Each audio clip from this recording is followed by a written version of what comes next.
మన దేవుడు ప్రార్థన ఆలకించువాడని లేఖనాలు సెలవిస్తున్నాయి.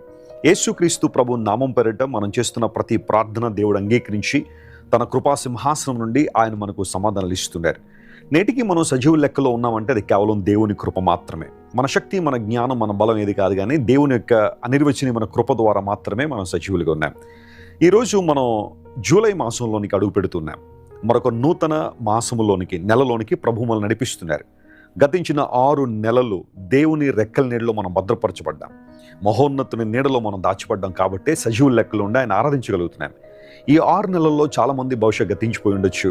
ఎన్నో విపత్కర పరిస్థితులు చాలామంది ఎదుర్కొని ఉండొచ్చు. ఎందుకు బ్రతుకుతున్నామో తెలియదు అన్నట్టుగా చాలామంది జీవిస్తుండొచ్చు. కానీ దేవుడు తన కృపా సమాధానాన్ని మన మీద కృమ్మరించి తన మహిమ కొరకు జీవించడానికి ప్రభు సహాయం చేస్తున్నారు.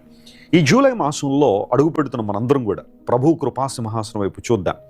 ఈ నెలంతా కూడా దేవుడు తన ఆత్మ ద్వారా మనల్ని నడిపించినట్లుగా, పరిశుద్ధాత్మ ద్వారా మనల్ని నడిపించినట్లుగా మన జీవితాలను సంపూర్ణంగా దేవుని సమర్పించుకుందాం. సంపూర్ణంగా దేవుని సమర్పించుకున్నవారంటే దేవునికి చాలా ఇష్టం. అలాంటి వారిని దేవుడు చాలా బలంగా వాడుకుంటారు.